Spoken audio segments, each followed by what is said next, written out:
Yo, what is this then? Is it me another week talking about comic books? For sure. Welcome, everybody, your handful of enthusiasts who listen to me, your friend Carlz, talking about comic books every week. Well, this week there's not really much news. I kinda wanted to be able to talk about Spider-Man, the new movie, but to be honest, I've said it before. I'm kind of done with the movies, or like being awfully preoccupied by them. It's like, okay, whatever. It's like, that expression that I've never really fully grasped, the whole mofo. Is it mofo, motherfucker? No, fear of is FOMO, not mofo. But the whole fear of missing out, I think, is what keeps these Marvel movies going, to be honest. I read an interview of the hat guy, Kevin Feige, talking about the big mystery of who was what's her name, Sadie Sink's character in Spider-Man Brand New Day. I haven't seen it and I have no confirmation, but I'm just basically assume that it's Jean Grey by now, since everybody's talking about it. But anyways, you get that feeling that is this hype, this idea of not missing out, which is kind of funny to think in other media that is not movies. In a way, if you are really deep into the comic books, like, nobody gives a shit about it, right? Except other comic book readers. But if you are into the movies, like, everybody cares for some reason. It's strange, but it's fine. If it's fun, it's a fun movie, you have fun. That's the whole math around it, right? It's not rocket science. If it's fun, better have some fun. But anyways, let's go straight up to this week recommendations. I put on a little more of them because some of them, they don't deserve that much of a comment, but more of like a reminder, if you can call it like that. So let's go right into them with the first one, the big reminder. The new Pennyworth is coming to the Batman comics, and I gotta say, I'm kind of not pissed, but I'm like, man, it should have been Barbara. What is the name of Alicia Silverstone's character in Batman and Robin? It's Barbara. It's not. Of course, it's not Barbara Gordon. It's Barbara, and it's not Barbara Pennyworth. But anyways, the new Pennyworth is coming, and I was surprised how long it took. I think I've been talking about this since they announced it, and I think last week I talked about how Marvel would do these things to sort of spoil whatever was coming to some of the mainline comics, and I'm pretty sure I said DC doesn't do that much. Well, I still stand by that. They don't do it that much, but in this case, they really did it. The previous issue of Batman was the one I was expecting Verity Pennyworth to actually appear, and she does, but just literally in the last page of the comic. Like, literally, like, the last one is like, yeah, I'm Alfred's niece, But anyways, the main story arc in Batman, it's still about this serial killer coming for Gotham and anything, but we know, like, we don't give a shit about that. We just want to know more about this character, about who exactly she is, how important she's gonna be, because it's not gonna be just a one and done. I hope so. Like, how does the future look like for the Bat family with her fulfilling the role of Alfred, which is no small thing. That was the whole point. Alfred, that's kind of like the heart of the Bat family. It's not they are not easy shoes to fill. That's the whole point, and I really hope and I'm really looking forward for this to be a really interesting, fun experience. Of course, we want to see her interacting not only with Batman, but all of the rest of the Bat family, especially those that have like a deeper connection with Alfred, being Damian, Dick, but that magic of Alfred, of being the one everybody in the Bat family loves. How are they gonna do it? I don't know, man, but I'm really looking forward to it. Those are some big shoes to fill. And since most of the people in the Bat family like base their whole life on mistrust, yeah, and like suspecting everybody, it's gonna be interesting.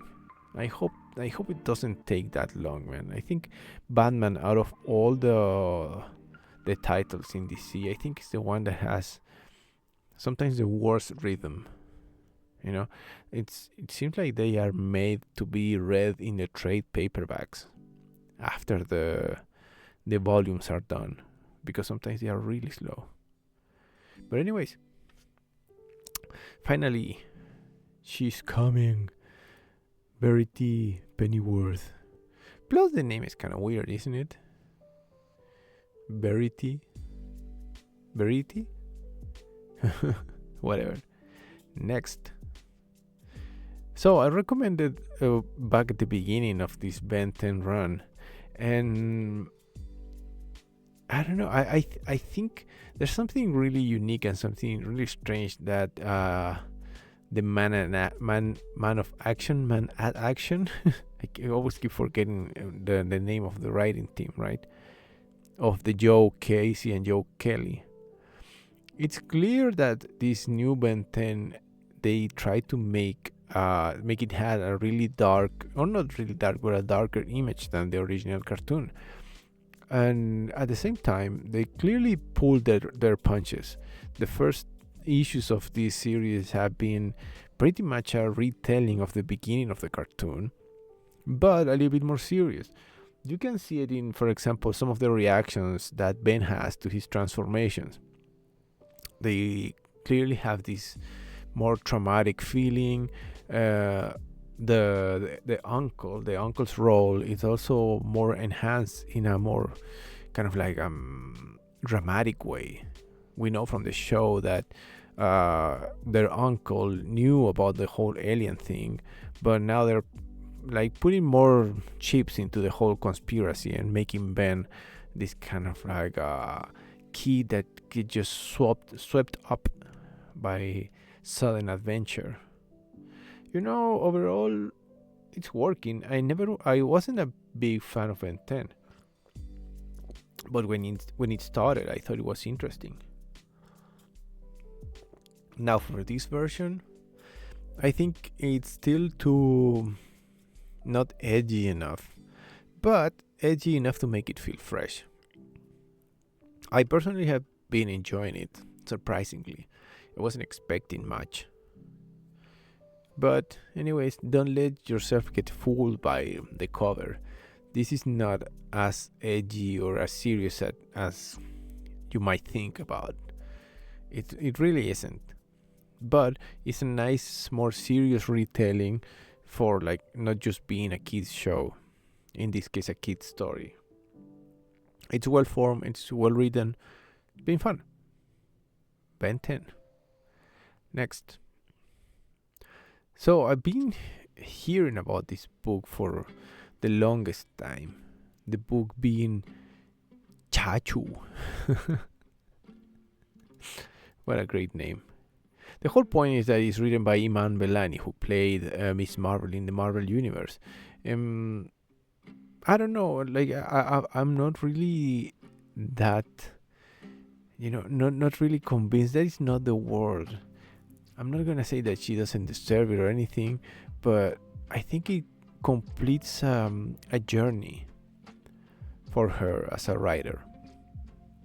Because one of the things that I liked when she was Miss Marvel at the beginning, of course, and when we're not talking about the Marvels. Like, should I talk about the Marvels? Hell, the last time I tried to watch that movie, I fall asleep. Like, literally. Like, I don't remember. Like, okay, I said to myself, I'm gonna watch this thing again so I can record some opinions on it. I put that movie and I fell asleep and I don't fucking remember anything about it. And I don't know if I should put myself through it a third time to be able to say something. But anyways, part of the appeal of Iman Belani was that she was really kind of like a fan. And you could tell in all of her interviews and in the passion he put into Kamala during the first Miss Marvel series. How is that connected to her first comic book? I don't know. Perhaps not really. But it has those elements of inclusion that can only come from, someone that is in that crossroad of elements. In this comic book, this is a coming of age story of a Pakistani Canadian character. She has some sort of this rebellious, apparently, like a rebellious streak, and I think she moves to California or something. I don't remember the whole release. But it's gonna be a coming of age adapted in the early 80s, I think, or mid 80s. So it's gonna have all of those elements of, can you call it noir for the 80s? But that's a style of California, all Hollywood vibes with drugs and celebrities, I guess. But we're gonna see how identity comes to play, like cultural identity. But overall, I'm excited to see what's really in it from Imani. So it's funny enough, their mere idea. And it's always good to pick a new number one. Like, when you pick a new number one, especially from not from DC or Marvel, it's always a great adventure. You kind of go through the press releases, the author's biography, and you get expectations about it. But it's always fun to go into something new. That is the speed of the world of comics. And we'll see what happens next.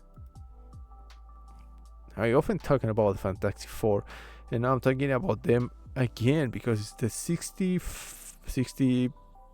how do you say that, 65th anniversary 65 of the Fantastic Four. I've said it before and I've said it again. Really, it's the current run by Ryan North has had its up and downs. The fact that they basically did this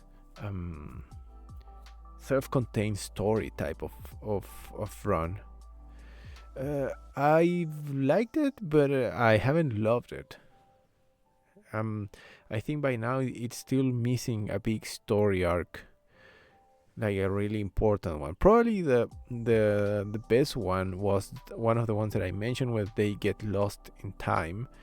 It's like a short story. It's like 2 issues, and the one with the Invincible Woman, the return of Malice. Right, those 2 story arcs has been great, but as I've mentioned before, this anniversary, either by year or either by number, these anniversaries must not be missed, in the sense that they must add something or move forward something. That is just how it works. All of these anniversaries, they always push forward some sort of narrative, some sort of character. They are always a push forward. So if you've been liking Fantastic Four's run as I do, hell, this is the one that you should pick up. And personally, I don't have that much expectations, because since the current run has been told as self-contained stories, there's no way you can have any true spectative expectation of what's going to happen in this one, you know. So you go sort of totally blind into the next big chapter in the Fantastic Four. That's just how it is, man. And after all, as I said, I enjoyed it. So this just want to be just one more comic that I will probably enjoy because it's a Fantastic Four. Next, finally, Maps Mizoguchi is coming back to Gotham Academy. This current run of Gotham Academy first year, first of all, has been quite confusing. I wasn't paying that much attention to where exactly it is in the timeline, you know, but it's weird because the whole point of Gotham Academy was to bring these, you know, when they before the current attempt they did DC to get into a more younger audience, a more teenage kind of like oriented audience, with titles like Cowl, the Knights of the whatever, what is it, the acronym? I don't remember. But it seems that DC always had troubles finding these Teen Titans type of demographic that, you know, the younger generation.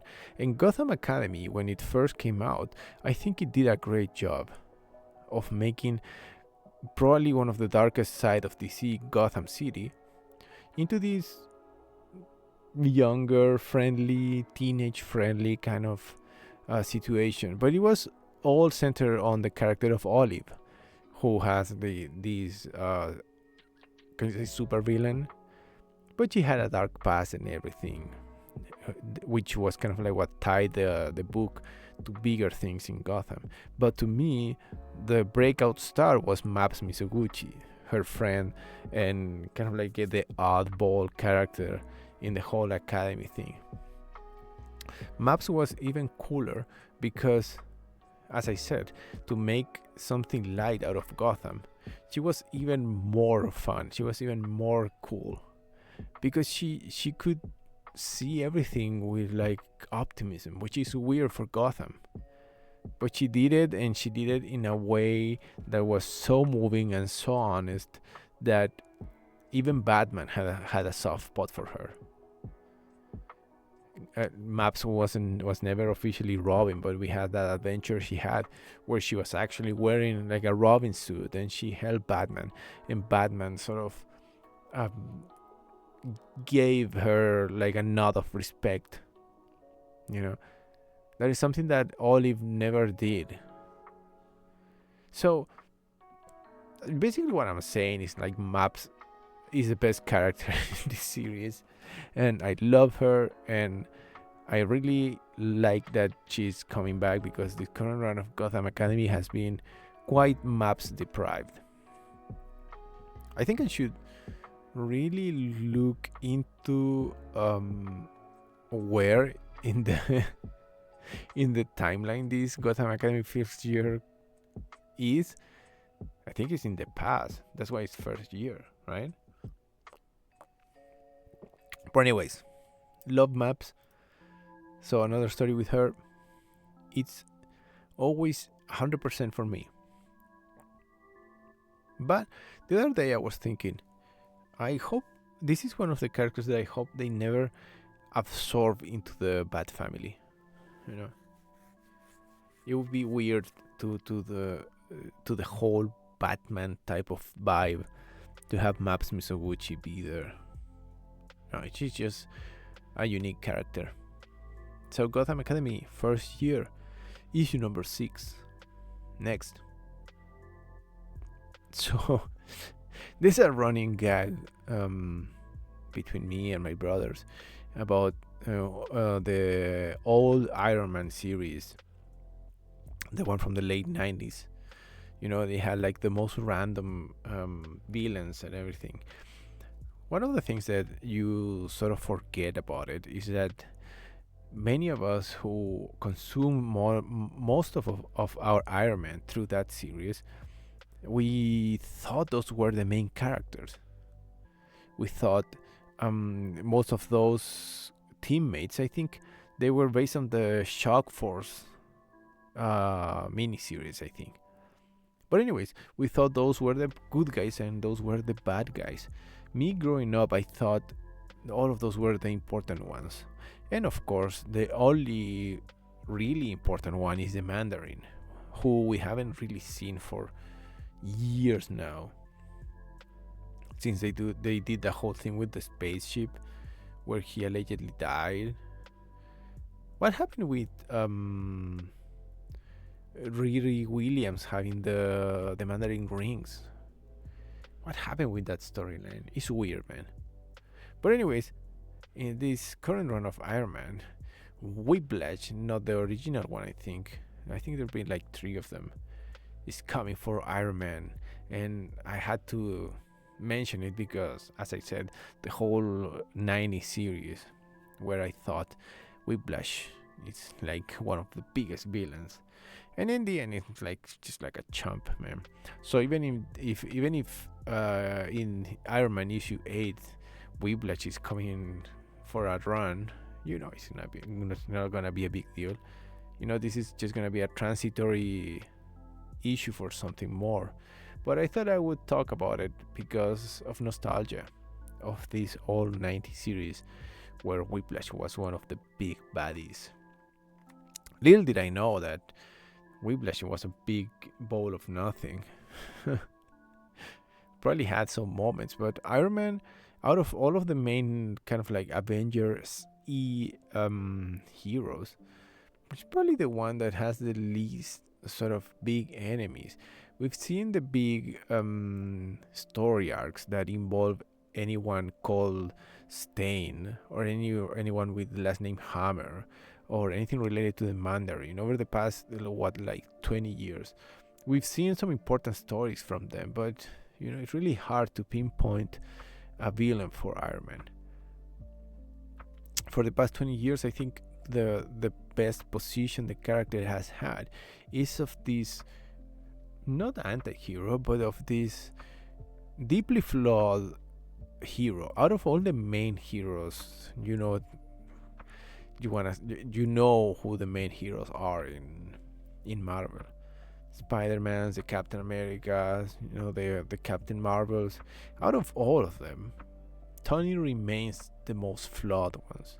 Like you never exactly know what he's gonna do. It's part of the appeal of the character, But I'm going into a tangent. I just want to talk about a little bit of Whiplash, and not as much talk trash about Whiplash. Next, in Mary Jane Face It Tiger, this is a celebration of 60 or 65 years of the character of Mary Jane. And I don't hate Mary Jane, but man, she has had one of the most convoluted stories ever as a character. She has done way much more than even probably Peter has ever done, because Peter is Spider-Man. That's his deal. That's his deal, being Spider-Man. But in the case of Mary Jane, I can't I try to think about all of the things she's done. Model, actress, being Venom, working for Tony Stark. I don't know, man. This is one legendary character, and this is her 60th anniversary of existing, I guess. So will we see something big to her storyline? I said I really don't want them to end the whole Venom run so soon. Please don't. So I don't know if this is gonna be just a trip down memory lane, or if it's gonna have more content. But anyways, 60 years of a character. It's not no small feat. Though 60 years seems little, right? We're 2026, so 40. No, it's good, right? It would be from the 60s to the 2000s. Yeah, I think it's another landmark celebration. Better get to it. Mary Jane, Face It Tiger. We'll see what it goes. One of the I wanted to say sex symbol, but I don't. That's not what I mean. But it's like you know, I think the best term gotta come from anime, the waifu. One of Marvel's biggest waifus. I just hope she remains being Venom for a while. Though I wouldn't hold my breath after the Queen in Black event and everything. Next. This one is really interesting. For those of you who don't know, I'm an avid a Marvel Rivals player. I feel like the connection they have done with the comics is not really that strong. I've seen some of the one shots and some of the you could say crossovers. Many of them have been just adaptations of the game storyline into comic books, and the game storyline is just it's all over the place. They have been adapting like bigger storyline from the comics to be the main story guidelines for the game, but the game is still just another like completely different thing. It goes to a different rhythm, and ultimately it's just a game. But what they have shown, the Rivals dev or the Rivals creative team, they have shown a real commitment and interest to the characters and to the world of comic books. Whether you read the stories from the game or not, the effort is there. But in this case, this is something really curious because they are releasing this backstory of the Hood, who is a new character to go on in the game. Actually, the new patch is on the 7th, I think. Yeah, Friday. Yeah, it's Friday. So they are releasing a backstory comic book before the character comes out in the game, which might not sound like a big deal, but if you are into both the comic and the game, it's perfect for you. It's perfect, and as far as I know, they haven't done that before. No, I'm pretty sure they haven't done it. And it's a great thing, and I really hope they would continue doing it. These rival comic books are like outliers. They're not really mainline comic books or anything. So for such a small thing, why not? So I thought I'd mention it. Origins of the Hood, Marvel Rivals. Pretty cool name. I don't think I would play him in the game though, but that's a completely different story. Next. So this is my book of the week. Man, I praised Absolute Superman before, and when I talk a little bit about the custom update, was really not like necessarily deeper, but without spoiling too much, Superman's suit in Absolute Superman had an AI, and the AI, the computer, was his last connection to Krypton. Unlike the regular Superman, this Superman had way less connection with the Kents and Earth. He was sort of thrown in to be a hero, and still, when he updated his suit, made it brighter and hopeful, he still adopted many of these values from regular Superman in a way that it was more extreme, it was more explicit and challenging. In a way, choosing to do the right thing was a little bit harder for him, because he was this kind of like not repressed, but this, he felt, let me put it this way, he felt more like Kara from the regular universe than Kal-El from the regular universe, being dropped into this.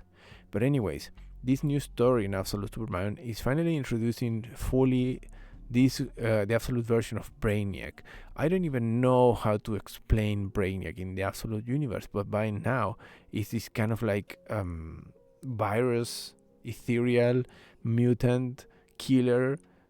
It hasn't been as explicit as in the mainline, and that has been a strength and a weakness.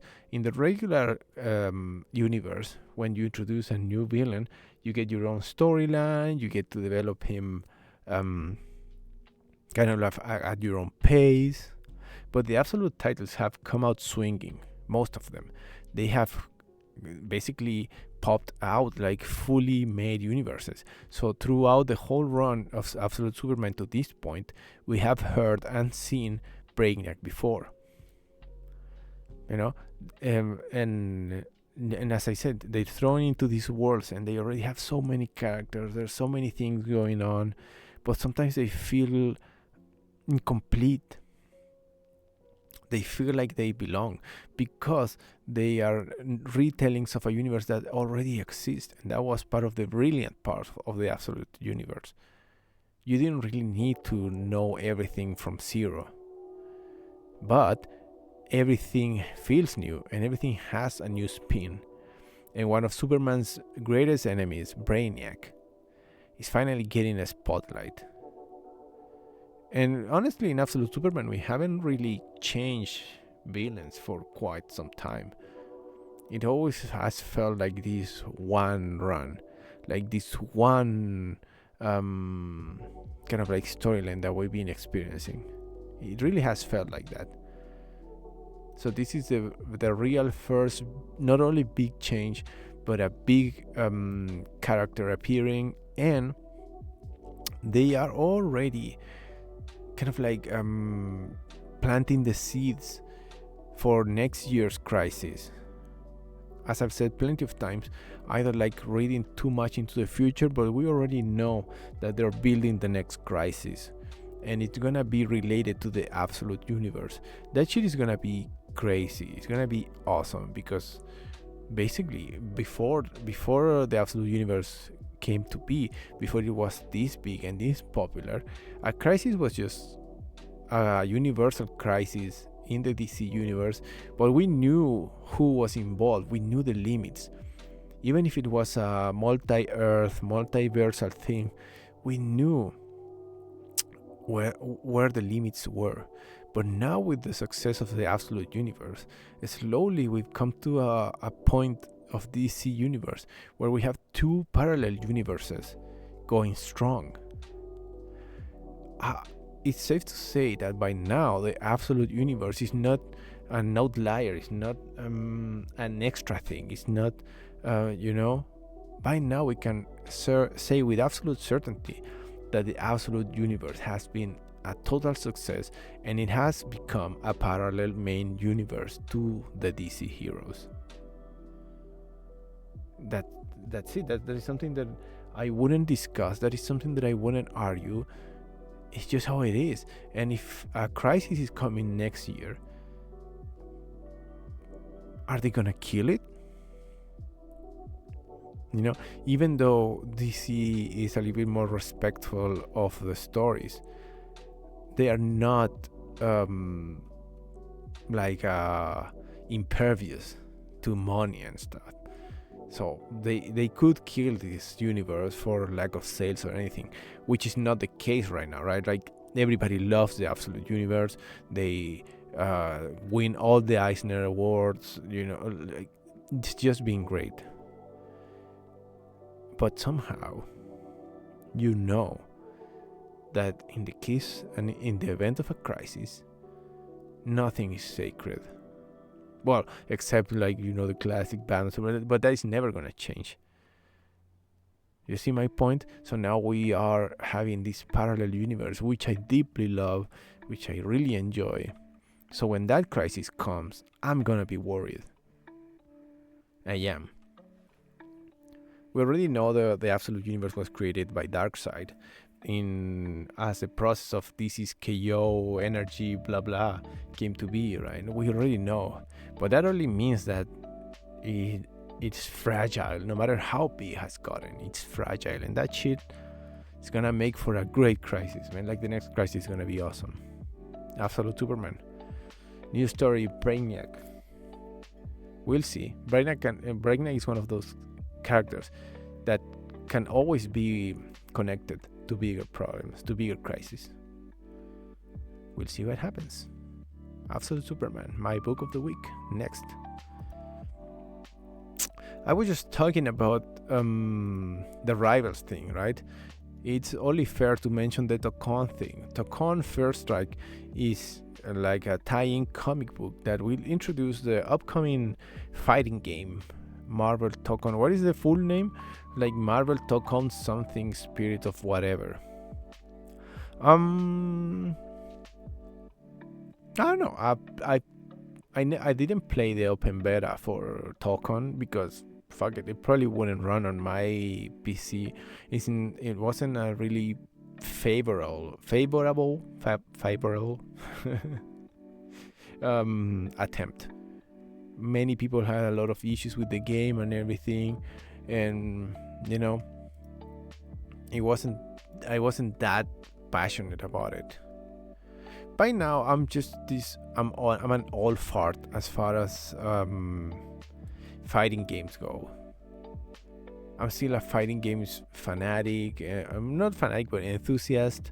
I still like playing, but man, like the new stuff just doesn't make it for me, man. The other day at a friend's birthday party, we played the shit of Street Fighter 2, Street Fighter Alpha, King of Fighters, Garou, one of my favorite games of all time.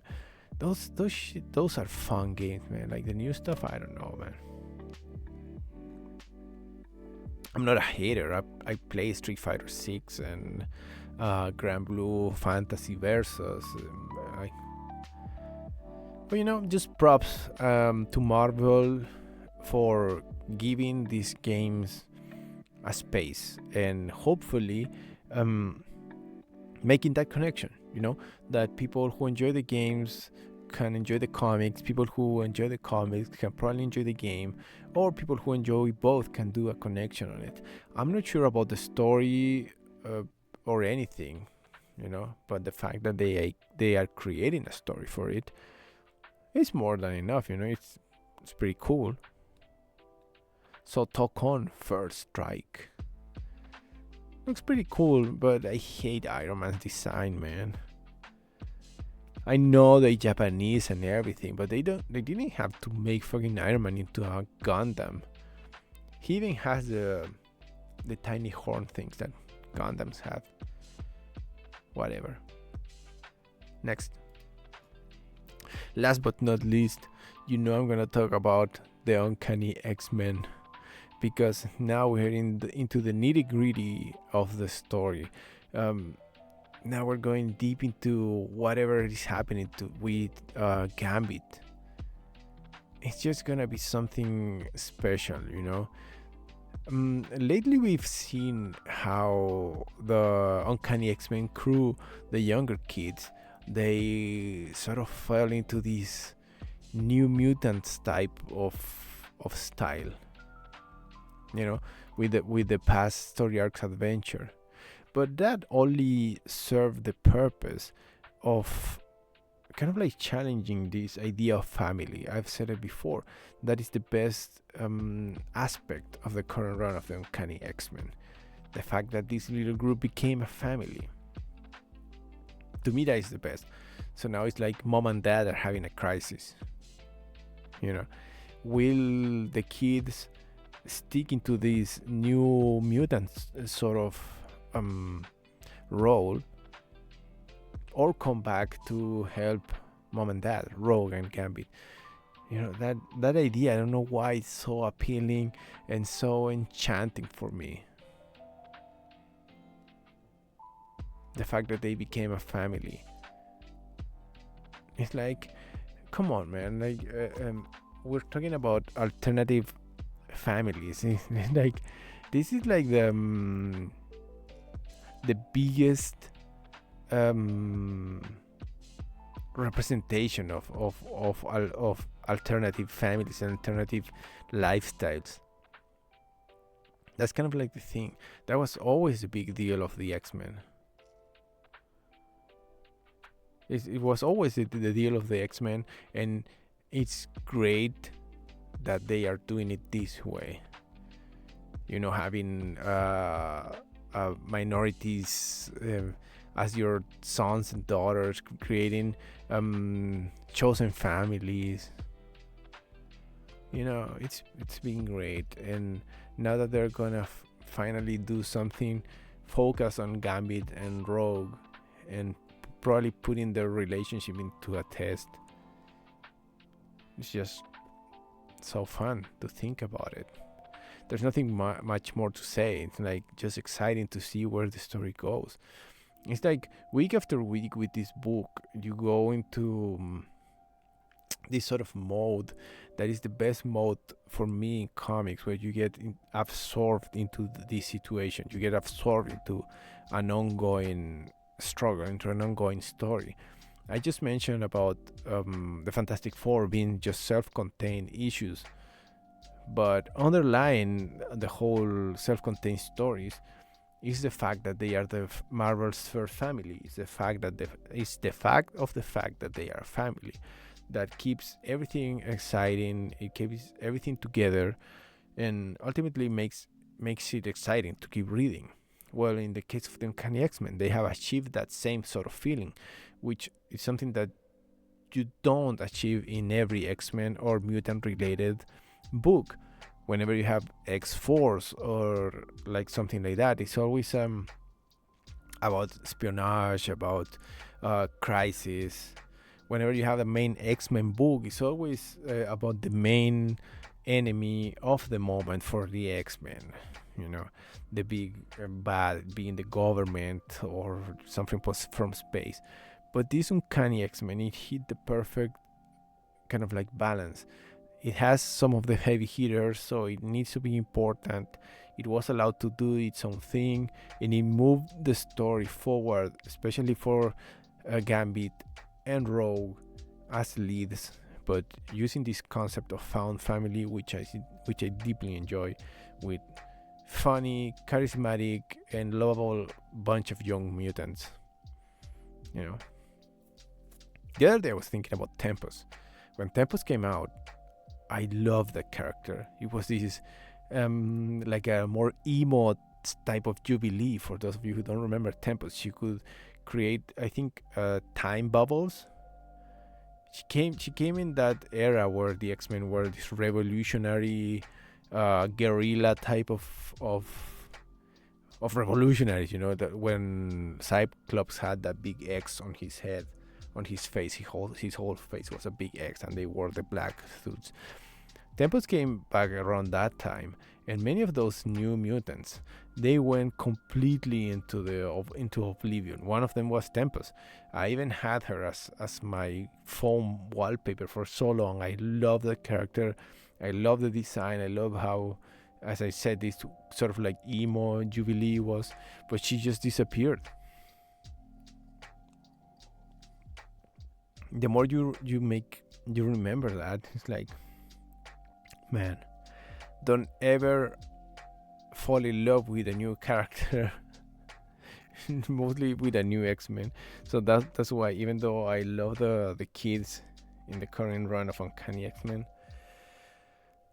you gotta be careful, man. Even though they brought Tempest back as part of the what was the Holy 5-ity? Well, the 5 mutants who made reincarnation possible during the Krakoa era. Even when they brought her back then, she was pretty irrelevant. But anyways, even Hope Summers, who was pretty big at some point, has gone into oblivion. So not necessarily oblivion, but now if she even makes a cameo, you know you gotta respect it because of the story. But that's it. That's another week of comics. A lot of stuff to see, to pay attention to, all of those anniversary thingies. It's all good, man. It's really great when you always have things to look forward to, things you want to read, things you want to see. It's all good, man. I was gonna say it can't get any better, but yeah, it can always get better. You know, it can always get better. Do I know it's gonna get better? Not necessarily. Do I want it to get better? Of course. But we'll see. Thank you everybody for listening, for anything, man. Just enjoy your comic books, and see you all next week with all of my favorites. Now I'm gonna go. I was gonna go read some comics, but I'm gonna play some Rivals first. See you all in the comic verse. Ooh, bye bye.